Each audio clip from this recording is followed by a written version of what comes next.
السلام علیکم ورحمۃ اللہ وبرکاتہ۔ امید کرتا ہوں آپ سب خیریت سے ہوں گے۔ یقیناً میرا پیج وائس آف سید کے نام سے آپ سب دیکھ رہے ہوں گے۔ اس کو لائک کرنا، شیئر کرنا اور سبسکرائب کرنا ہرگز نہ بھولیں، اور لوگوں تک میرے اس پیغام کو لازمی پہنچائیں۔ اللہ تعالیٰ آپ سب کو جزائے خیر دے، خوب ترقیوں سے نوازے، علم میں، عمل میں، عمر میں برکتیں نصیب کرے، آمین یا رب العالمین۔ اچھا، آج کا میرا موضوع یہ ہے کہ حضرت موسیٰ علیہ السلام کا جو واقعہ ہے نا، بہت ہی قابل ذکر ہے، اور قرآن میں حضرت موسیٰ علیہ السلام کا ذکر بھی اللہ تبارک و تعالیٰ نے کئی بار کیا۔ موسیٰ علیہ السلام وہ انبیاء ہیں جو اللہ تبارک و تعالیٰ سے براہ راست کوہ طور پر بات کیا کرتے تھے۔ موسیٰ علیہ السلام فرعون کے گھر میں پرورش پائی۔ موسیٰ علیہ السلام نے، فرعون کی اہلیہ نے موسیٰ علیہ السلام کو گود لیا اور اس کے بعد پرورش فرمائی۔ اللہ تبارک و تعالیٰ کبھی کبھی غیروں کے گھر میں جو ہے نا اپنوں کو پیدا فرما دیتے ہیں، تو یہی سین تھا کچھ ایسے ہی موسیٰ علیہ السلام کے ساتھ، کیونکہ موسیٰ علیہ السلام فرعون کی اولاد نہیں تھے، فرعون کے گھر میں پرورش پائی تھی۔ اور موسیٰ علیہ السلام فرعون سے بات کرنے گئے۔ قرآن میں بھی ذکر ہے کہ وَلْيَتَلَطَّفْ جہاں پر آتا ہے نا سینٹر آف دی قرآن کے اندر، تو ذکر ہے کہ موسیٰ علیہ السلام کو اللہ تبارک و تعالیٰ نے حکم دیا کہ اے موسیٰ تم نرمی سے بات کرنا۔ کس سے نرمی سے بات کرنا؟ فرعون سے نرمی سے بات کرنا۔ کون فرعون؟ وہ فرعون جو گھمنڈ میں سب سے زیادہ اعلیٰ تھا اور سب سے زیادہ متکبر شخص تھا، یعنی تکبر والا شخص تھا۔ اللہ تبارک و تعالیٰ نے موسیٰ علیہ السلام کو حکم دیا کہ اے موسیٰ تم نرمی سے بات کرنا، شاید فرعون مان جائے، شاید فرعون مان جائے، جبکہ اللہ کو پتہ تھا کہ فرعون نہیں مانے گا، کیونکہ فرعون کے بارے میں ایک جگہ پر آیا تھا نا کہ ایک دفعہ چند لوگ اس کے پاس آئے، ایک عورت بلکہ آئی اس کے پاس، فرعون کے پاس، کہنے لگے آپ تو خدا ہیں۔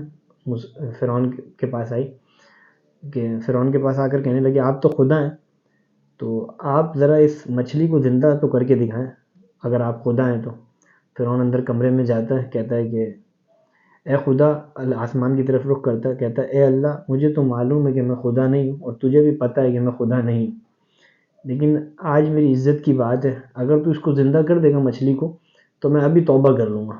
اللہ تبارک و تعالیٰ کو یہ بات پتہ تھی کہ یہ توبہ نہیں کرے گا۔ قرآن کے اندر آتی ہے ایک آیت انا ربکم الاعلیٰ، وہ اپنے آپ کو اعلیٰ سمجھتا تھا، گھمنڈی شخص ہے نا، متکبر شخص تھا، اپنے آپ کو اعلیٰ سمجھتا تھا، بے وقوف تھا۔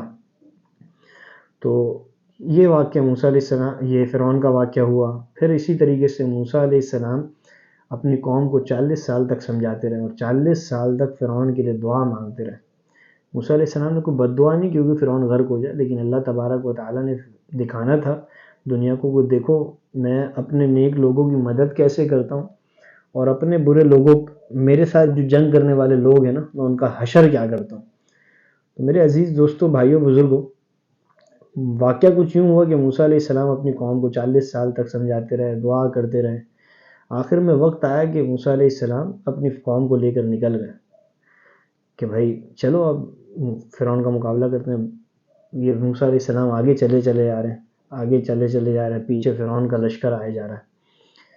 اب اتنے میں نا موسیٰ علیہ السلام جو ہے پریشان ہو گئے، اب کہنے لگے آگے سمندر ہے، اللہ تعالیٰ، اور آگے، یعنی قرآن میں تو یہ واقعہ اس طریقے سے نہیں، حدیث کی کتابوں کے اندر ہے کہ موسیٰ علیہ السلام سے دست و گربا ہوگا، ان کے جو یعنی متعلقین تھے، وہ کہنے لگے اے موسیٰ تو نے ہمیں کہاں لا کر کھڑا کر دیا؟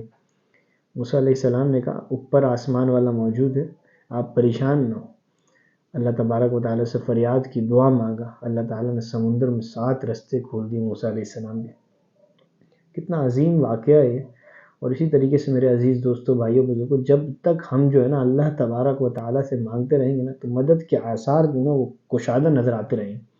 اور جب ہم اللہ تبارک و تعالیٰ سے مانگنا چھوڑ دیں گے نا، تو پھر میرے عزیز دوستوں، بھائیوں، بزرگوں، اللہ تبارک و تعالیٰ سے پھر مدد کی امید مت رکھیں۔ مدد اسی وقت حاصل ہوتی ہے جب اللہ تعالیٰ سے مسلسل دعائیں مانگی چلی جائیں۔ موسیٰ علیہ السلام مسلسل دعا مانگتے ہیں۔ کامیابی اگر چاہتے ہیں اس دنیا کے اندر تو موسیٰ علیہ السلام کی طرح نا قربانیاں دینی پڑیں گی، اور جب قربانی دیں گے موسیٰ علیہ السلام کی طرح تو پھر مدد بھی ایسی آئے گی، سمندر میں اللہ 7 رستے کھول کے دکھائیں گے۔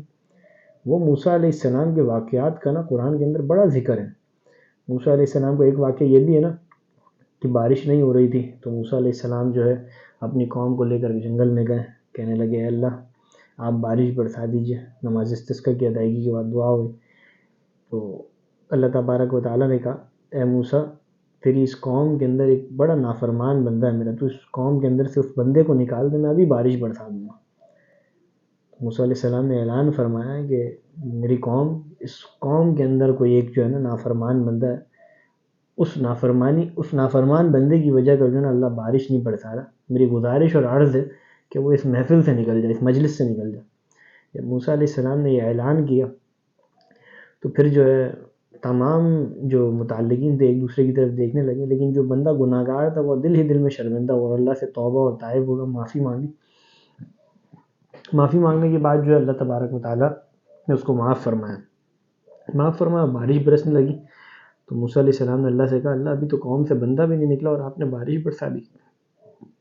تو کہنے لگا کہ موسیٰ علیہ السلام نے جب یہ کہا تو اللہ تبارک و تعالیٰ نے پھر کہا کہ اے موسیٰ جو میرا نافرمان بندہ تھا نا وہ اب میرا فرما بردار بندہ بن گیا۔ تو موسیٰ علیہ السلام نے کہا اللہ تعالیٰ اب تو مجھے نام بتا دیجیے اس بندے کا، کون بندہ ہے وہ؟ کہنے لگے موسیٰ جب وہ میرا نافرمان تھا نا تو میں نے اس کے گناہ آویزہ نہیں کیے اور یعنی عیب کو اس کے پردہ رکھا، اب جب وہ میرا فرمانبردار ہو گیا تو میں اس کے یعنی اس کی جو چیزیں ہیں میں اس کو آویزہ کیسے کر دوں اور عیاں کیسے کر دوں۔ تو میرے عزیز دوستوں موسیٰ علیہ السلام کی بڑی قربانیاں ہیں، اور موسیٰ علیہ السلام نے اللہ تبارک و تعالیٰ سے عرض کیا کہ اے اللہ مجھے آپ کا رخ دیکھنا ہے، رخسار دیکھنا ہے، یعنی اس طریقے سے کہا۔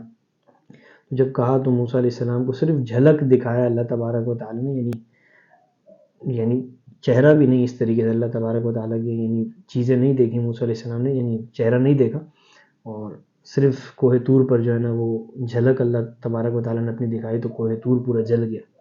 تو میرے عزیز دوستو یہ قربانیاں تھیں موسیٰ علیہ السلام کی کہ اللہ تبارک و تعالیٰ سے براہ راست ہم کلام ہوا کرتے تھے۔ موسیٰ علیہ السلام کا جو لقب ہے وہ کلیم اللہ کا لقب ہے، اور بہت قربانیاں۔ تو میرے عزیز دوستو ہمیں موسیٰ علیہ السلام والا ظرف اللہ تبارک و تعالیٰ نصیب کرے، دعا مانگنا نہیں چھوڑیں، عمل کرتے رہیں، انشاءاللہ اللہ تبارک و تعالیٰ سے امید ہے کہ اللہ تعالیٰ ایک نہ ایک دن جو ہے نا معاملات کو حل فرما دیں گے۔ انشاءاللہ پھر ملاقات ہوگی، دعا میں یاد رکھیے گا میری اس ویڈیو کو لائک کرنا، شیئر کرنا اور سبسکرائب کرنا ہرگز نہ بھولیں۔ السلام علیکم ورحمۃ اللہ وبرکاتہ۔